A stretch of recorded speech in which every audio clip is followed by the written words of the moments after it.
안녕하세요. 대관령바람입니다. 글로벌 제약바이오 기업들의 2분기 실적 발표가 다 끝이 났는데요. 언제나 그렇듯이 이 보유 기업인 노보노디스크의 2분기 실적에 대해서 한번 살펴보도록 하겠습니다. 이 아저씨들은 변하지도 않아요. 노보노디스크의 2분기 매출액은 이 리포트 기준으로 하나로 7조 4,487억 원을 올렸습니다. 전년 동기 대비 25% 성장했으니까 매우 준수하죠. 이 순이익은 2조 4,030억 원입니다. 강달러인 상황에서 이 선방을 잘 했죠. 상반기 영업활동으로 인한 현금 흐름은 이 8조 5,793억 원으로 전년 대비 이 30%나 상승하면서 이 말씀드린 대로 이 구조적 성장을 지속하고 있습니다. 당뇨 시장에서의 전체적인 시장 점유율도 다시 한번 조금 상승시켜서 보시는 것처럼 이 31%대를 달성하면서 정말 야금야금 시장을 가져오고 있습니다. 특히나 이번 분기 오젬픽 드디어 이 GLP-1 시장에서 릴리의 트룰리시티를 보시는 것처럼 역전하면서 이 명실상부한 넘버원 위클리 GLP-1 제재가 되었습니다. 다만 역시나 릴리도 부랴부랴 이 티어제파타이드를 전선에 투입시키면서 출시되자마자 이렇게 이 퀄리티 스타트를 했습니다. 이 부분에 대해서 시장이 걱정이 있는 거죠. 다만 GLP-1 클래스 자체가 시장 자체를 키워가고 있다는 사실은 변함이 없는 상황에서 이 주요 심혈관 보호효과들에 대한 추가적인 임상들이 진행이 되고 있고, 비만 시장에서 이 대형 심혈관 안정성 임상인 이 셀렉트 스터디의 결과도 2023년 하반기면 이 데이터를 볼 수 있을 것 같습니다. 노보노디스크의 세마글루타이드의 경우 당뇨에서는 이 포커스 스터디, 이 CVD 아웃컴에서는 이 소울 등의 임상 연구가 진행이 됐거나 진행되고 있는데, 이 세마글루타이드의 CV 아웃컴에 대한 데이터는 공고하게 나오고 있는 상황입니다. 앞서 말씀드린 대로 릴리 최대 품목인 위클리 GLP-1 제재의 트룰리시티의 트렌드가 보시는 것처럼 제가 꺾일 거라고 말씀드렸고 실제 꺾이고 있다는 것은 여러 차례 제가 말씀을 드렸죠. 이 릴리도 이 부랴부랴 GLP-1, 이 GIP 복합 제재인 신약 이 마운자로를 출격을 시킵니다. 이 마운자로의 출격으로 떨어지는 이 트렌드의 이 GLP-1 시장을 릴리는 다시 돌려 세우려고 할 것이고, 이 특히나 투자자들이 우려하는 이 비만에서의 효과에 대해서 이 노보노디스크가 오젬픽뿐만 아니라 위고비까지 영향을 받지 않을까 하는 우려가 있지만 저는 크게 걱정하지 않아도 된다는 입장입니다. 일단 우리가 임상을 좀 더 세밀히 볼 필요가 있는데, 임상 자체에서 마운저로의 체중 감량 효과가 뛰어나게 나왔지만 보시는 것처럼 여러 가지 용량에서 이 최대 용량인 이 15ml까지 투약된 환자가 20% 이상 체중 감량 효과가 있다는 것입니다. 당연히 이 최대 용량까지 가려면 임상 디자인 상으로도 이 6개월 동안 천천히 이 도우저 에스컬레이션을 해야 하고, 가격도 비쌀 것이고, 이 최대 용량에 도달하지 못하는 환자도 실제 임상에서는 분명히 존재할 겁니다. 마운자로는 분명히 실제 매출에서 성공적으로 이 매출 부스팅을 하겠지만 결국 시장은 장기적으로 이 양분 대리라고 생각을 합니다. 약제 자체로도 이 마운자로의 노보노디스크는 장기적으로 대비하는 모양새인데요. 이 장기 지속형 아밀린 유사체인 이 카그리니타이드와 이 세마글루타이드 복합체인 이 카그리세마가 2022년 하반기에 임상 3상에 돌입을 하게 됩니다. 시장을 양분하면서 장기적으로는 다시 한번 우위를 가져가는 전략으로 보이기 때문에 릴리도 다음 수가 필요할 겁니다. 그러면 이 카그리니타이드가 왜 중요한지 보면 이 세마 복용군이 보시는 것처럼 이 17%까지 체중 감소 효과가 보이는데, 이 마운자로가 23%까지 감량을 하는 거죠, 임상상으로. 그런데 이 세마글루타이드와 카글리니타이드가 이 병용한 군이 마이너스 25% 이상 체중 감소 효과를 보여주는 것으로 데이터가 나오고 있습니다. 이 비만 수술이 마이너스 30% 체중 감소 효과가 있으니까 약제의 개발 속도와 이 효과가 극적이라고 볼 수 있습니다. 그렇기 때문에 이 노보노 주주분들이라면 현재까지 아주 큰 걱정은 하지 않으셔도 될 것 같습니다. 작년 중반 위고비 출시 이후에 미국에서는 이 위고비는 마켓을 거의 보시는 것처럼 이 독식을 하면서 이 파이를 키워가고 있습니다. 매출을 보면 2분기 미국 EA 지역은 지금 한창 런칭 준비 중이라 이 매출이 없는 상황에서 미국 매출만 2,126억 원이 나왔습니다.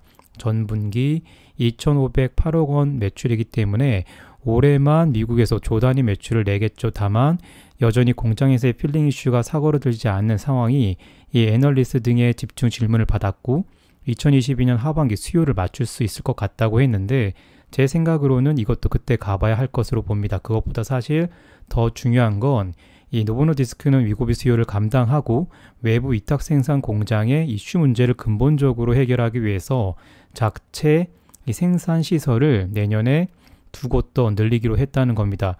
이건 매우 중요한 포인트라고 저는 생각을 합니다.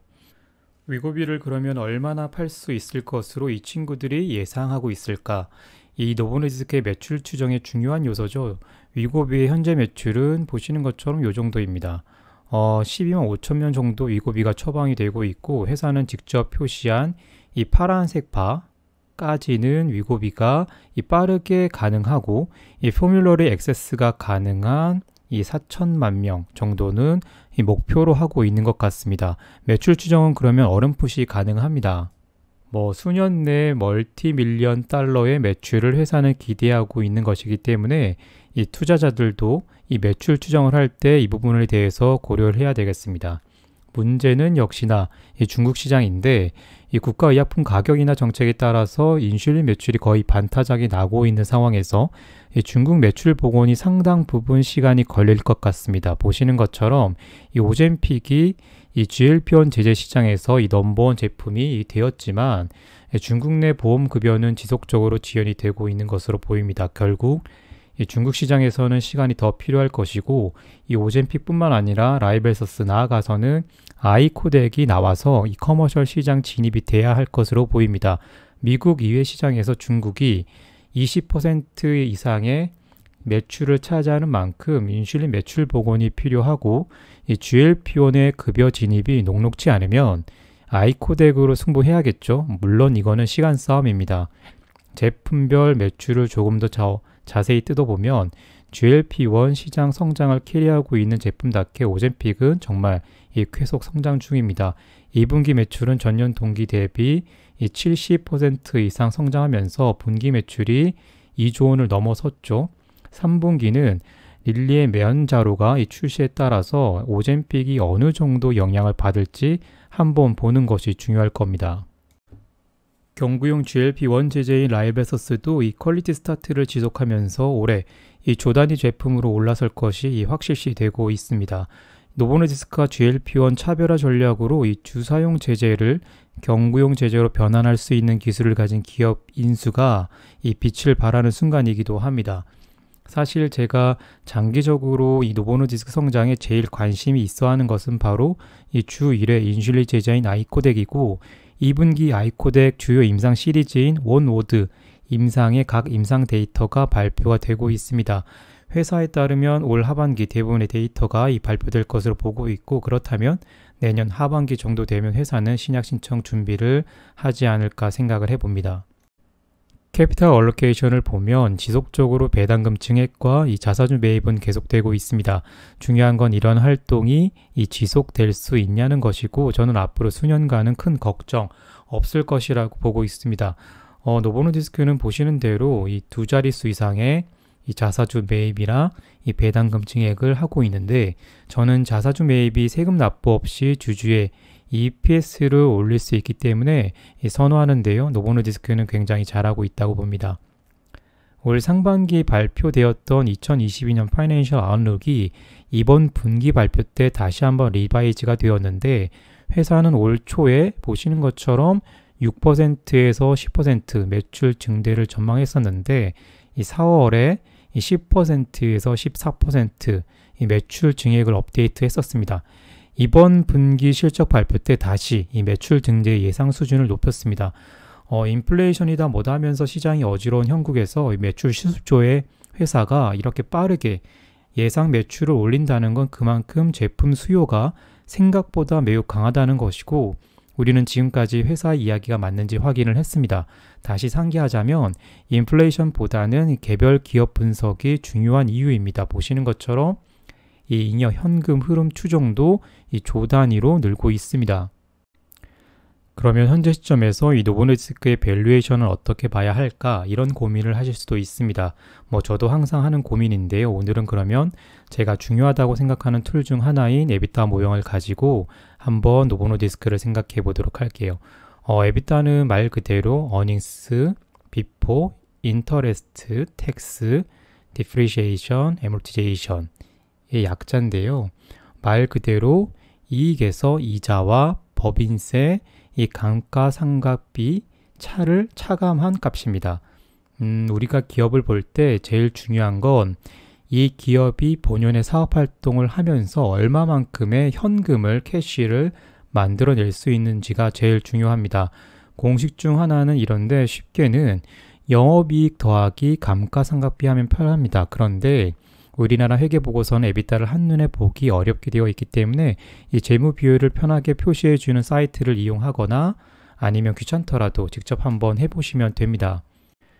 각설하고 이 노보노디스크를 보면 노보노의 에비타는 올해 보시는 것처럼 740억 달러 정도 예상이 됩니다. 그런데 시총은 현재 기준으로 2,400억 달러니까 EV 에비타를 보면은 대충 계산해 보면은 23배 정도인데요. 5년 평균 노보노디스크의 EV 에비타가 18배 정도니까 조금 고평가되어 있을 수도 있다고 이 재무적으로는 볼 수 있습니다. 그렇지만 앞서 매출 추정에서도 말씀드렸지만 빠르게 매출 가속이 가능한 상황에서 평균적으로 이 에비타가 10% 조금 안 되는 언더 수준으로 지속적으로 상승하면서 자사주 매입과 이 배당금 증액을 두 자릿수 이상 증액했다고 생각해보면 그렇다고 또 아주 비싼 가격은 아니라고 봅니다. 이렇게 보면 우리가 매수를 했던 가격인 60에서 70달러 때의 가격은 싼 가격이었다는 것을 알 수가 있습니다. 물론 이렇게 매수를 하려면 이 매출에 대한 추정 전망이 가능해야 할 겁니다. 그렇기 때문에 기업 분석이 중요하겠죠.